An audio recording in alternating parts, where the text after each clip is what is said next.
Let me introduce you to Thomas Hardy from the famous Hardy family. Les is, because you've been in the same business for a lifetime, so you've got a lot in common. Yeah, we're just discussing that, Jeremy. And your birthday today, and Les's birthday tomorrow. Tomorrow. Golly. Well, come a little bit closer to the microphone so I can hear you. Sorry, mate. Is that champagne or is that... No, it's a Vrai champagne. Lanson, I think, wasn't it, Caroline? Your lovely wife's birthday in a few days too, Jeremy. I have been reminded. Champagne's come out early, though.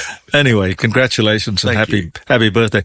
It must be difficult being in the Hardy wine company with all of the legend associated with that. Thomas Hardy and Sons and all, and your name is Thomas Hardy. That's right, yeah. It's a bit of a burden. I haven't worked in the big company since 1982, Jeremy, although I did work there for 16 or 17 years. Yeah. So, as you probably understand, I'm quite old now, but it has been rather I won't say burden to bear, but you get labelled a bit. Yeah. You know, Thomas Hardy, about what you do, not who you are. But anyway, that's sort of... Yeah. And there's Sir James as well. Sir James, my beautiful uncle, passed on last June, unfortunately. So, I did not know that. Yeah, so he and I had a lovely little yacht together as well, here in Adelaide. He had a beautiful yacht in Sydney on the harbour, the Nerida, his father built. And we've had a little yacht that my father built in 1946. I remember very fondly wonderful conversations I had with it would be your mother or your grandmother? Eileen's my grandmother. Yes. Barbara Hardy's my mother. Yes, it was Eileen I was thinking of. She was the sort of matriarch of the entire family. Yes, her husband was killed in air crash in 1938. Yeah. And she had to sort of hold the family together and do everything. Yeah. But what a woman. Oh, what a woman, yeah. What a Once woman. the responsibilities went, she had a pretty good time travelling the world and spending time with all sorts of beautiful people. Yes, she had was it a port or a commemorative bottle? I remember she gave it to me, and I've got it somewhere. Yeah. I've never opened it. A red done for her 80th birthday back in... Maybe that was it, 1973. It was a 1970 vintage Shiraz special bin 80, and then each year after that, the company put out the best red wine of the year was the Eileen Hardy. Yes. So it was a tradition that my dad started, and I could tell you a bit of a story about it, Jeremy. Please. I don't know. I used to drive up with the old man in his big Valiant station wagon from Seacliff to Mile End, and often I'd go to university in the morning and come and work in the afternoon. And a couple of times in the morning, the old man said, this is back in about 1970, around that time, and he said, look, Mum's birthday's coming up in a few years. I think I should put a wine together. Tom, what do you reckon? And he spoke about it a few times, and I said to him, look, if you do that, Dad, would you let me write the back label? And my father very kindly did let me write the back label. So if you find a bottle of the Special Bin 80, my first wine writing, I went on to do a number of books and many things, was actually that label.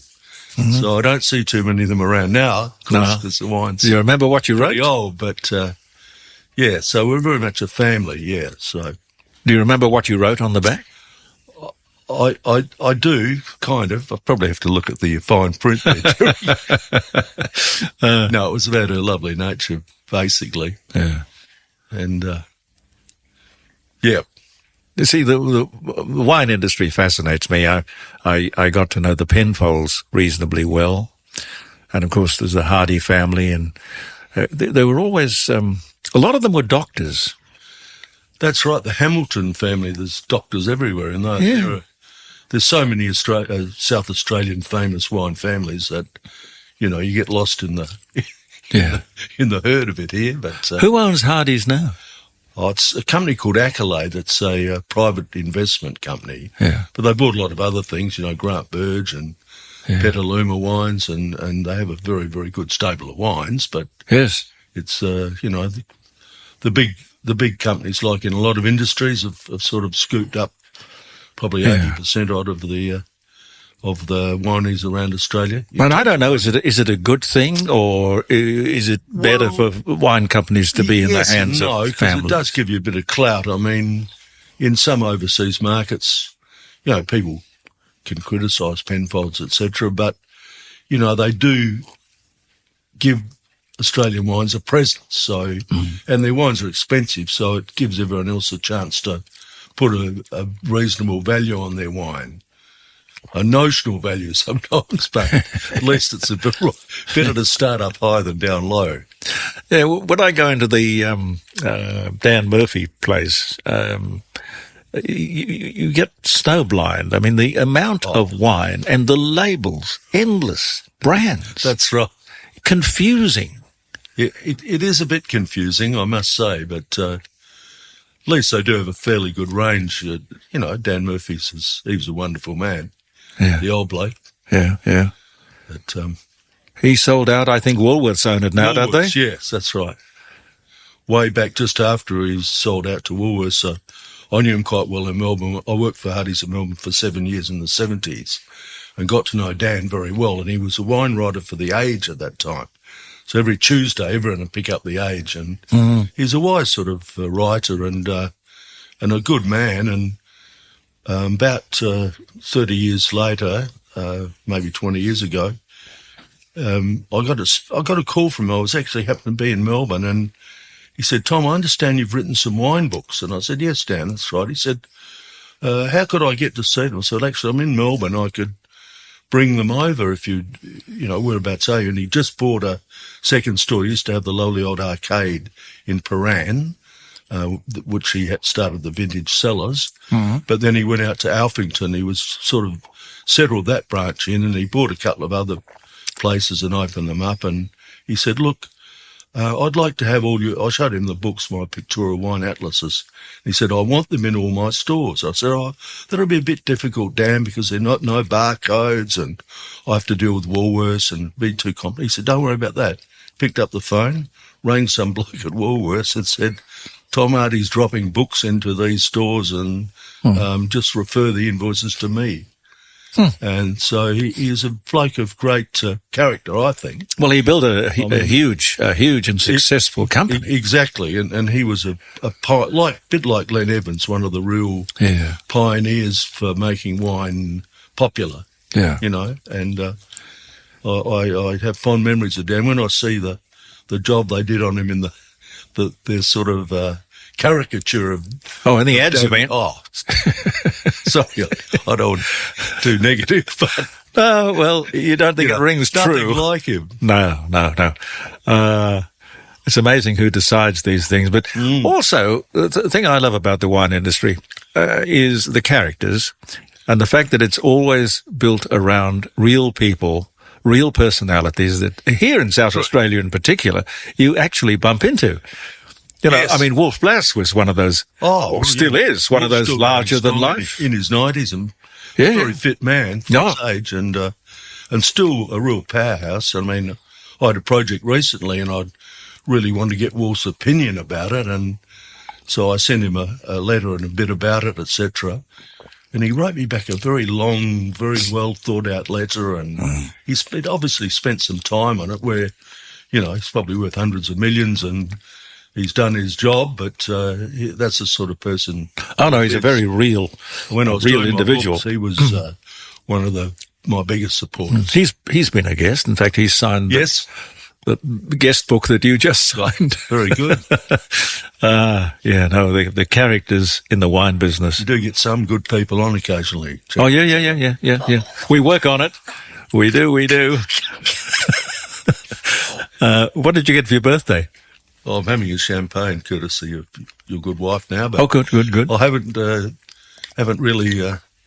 I haven't I'm not an early riser, Jeremy, so I haven't checked out. But you're still working. Yes, yeah. I still am working. Yeah, I probably should be pensioned off, but. No, well, you're one of those iconic characters. They can't afford to pension you off. I'll probably qualify for a pension, but they won't give me one. Anyway, it doesn't matter. No. So I've just bottled a new wine to give myself a little bit of a fighting treasure chest to What did you call it? What's that? Oh, that's my It's a Shiraz. signature top wine. It's a Shiraz, Yes. and it's called Imprimatur, the seal of approval.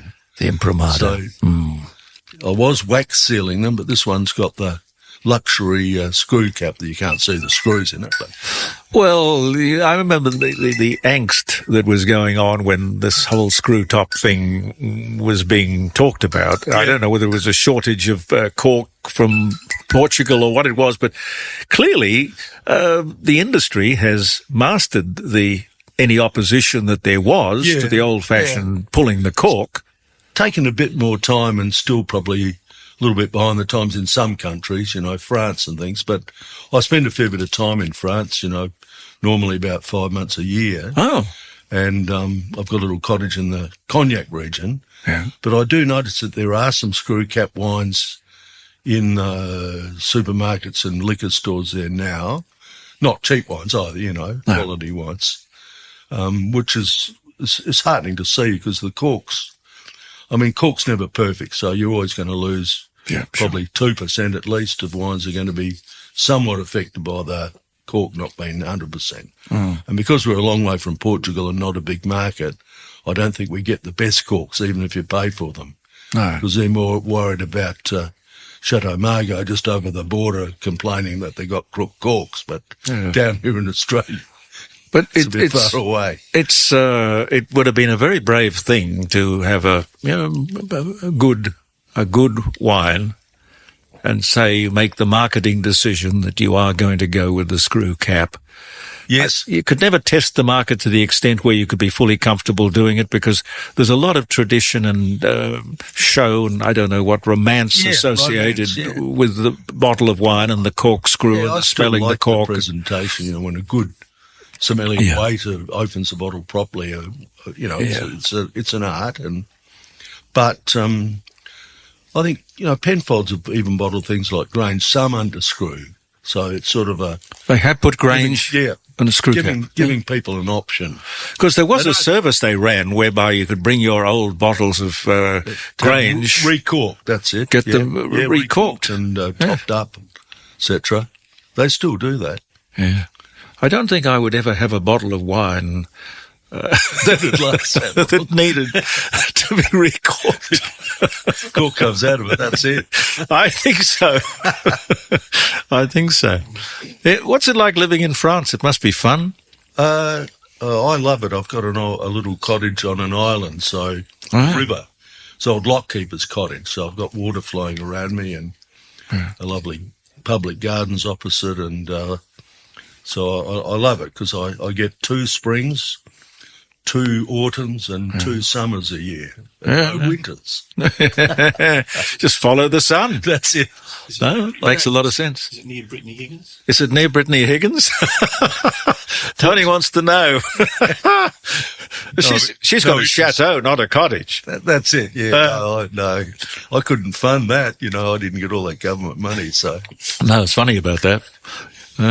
What do you think of the Chinese lifting the tariffs on wine? Will things get back to normal? Will the wine industry totally recover? It's going to be a bit more positive than people think. There's been a lot of talk that the Chinese are not drinking as much wine now as they were 4 years ago. I think they're drinking better wine. But I think they're drinking better wine. But I think there will be I know my brother Jeff, who's much more active in the game than me. He's got lots of vineyards and his own brands. He had about 10 very, very big orders that they'd given him, to put through as soon as the duty was lifted. Officially lifted. They say they lifted it, but I don't know if all the paperwork's been done yet. But there will be a big influx, and this year's a pretty short year with quantity of red in South Australia. Mm-hmm. They're bad flowering and good conditions, but it was bad flowering, so the crops were small.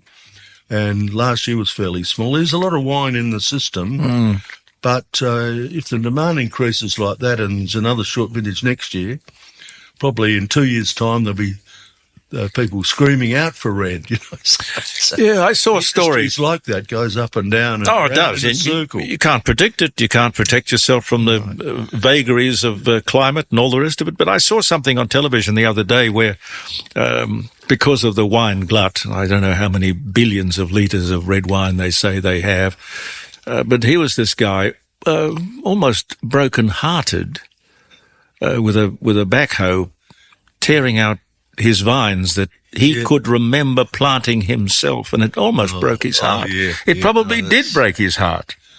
That's sad. Yeah, it is. It is, because, I mean, there is quite a lot of people have left the grapes on the vines this year because you've got to pay to get it picked, and then you've got to have a container to put it in, and you've got to finance it and all that sort of thing. So it's sad. In some of the good regions, like Clare, I was in Clare yesterday, and a mate of mine, Lee Eldridge, he left a bit of his Merlot, 7 or 8 tonnes, which is quite a lot for a small producer, and some, I think it was Tempranillo or something, another variety too. So, yeah, it is real, but I think it's going to be a fairly quickly passing thing. I hope so. I hope so. How many Hardys are there in the Thomas Hardy and Company these days? Well, when the company went public back in the early 90s after the Stake Bank, went fut, and we had to sort of merge with Berry Renmano, I think on our side of the family there were 51 shareholders, and because Thomas Hardy, that came out in 1850, had 2 surviving sons, Thomas and Robert. So on the Robert side there were 2 shareholders, so our side, we obviously bred too much, so there was not much left for them. It's the wine. I think I got $20,000 and I badly needed a car at that time, so I never hung on to my shares, which I should have done, but there we are. The imperative thing in your life at the time is what you have to do. Absolutely. Never look back. No. What does the royal family say? Never explain and never apologise or whatever it is. Yeah, anyway, bless your heart, Thomas. Happy birthday. Thanks, Jeremy, and all the best. Glad you're doing this, mate, because at least there's something that's a bit uncensored and not well, it's the Wild West. Politically correct. And No, Tom, it's the Wild West. Freedom of speech, and importantly, freedom of thought. Yes. And there are no rules, but then again, I've never had anybody who has come in on this program or rung in on this program who has been abusive or blasphemous or used bad words or anything. Yeah. We don't have a 7-second delay.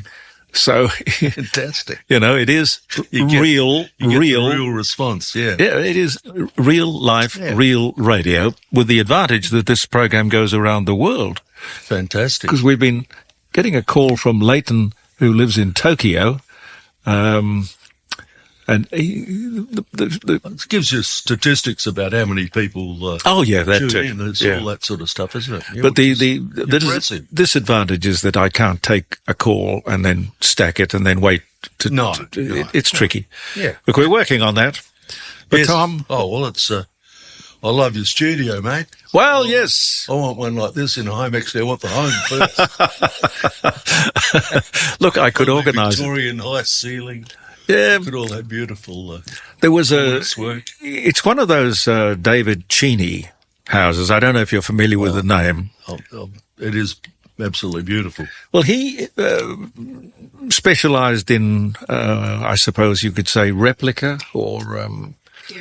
period houses, Victorian houses, and this little place here, this little cul-de-sac has got about 3 of his designs, and you look at them and you say that's 200 years old, and of course it isn't. No, but it's very comfortable. I love this. It's got a lovely feeling. I say you've got a lot of cars out there somewhere. I haven't seen those. They're in a slightly different place. But I like to think that I have them, but really they have me. It's right. a subtle difference. You're the servant. Yes, I am the servant. Just keep the bills paid and keep the battery charging and all of that. Anyway, it's wonderful to see you, Tom, and thank you very much for making the time. Bless your heart. Thomas Hart.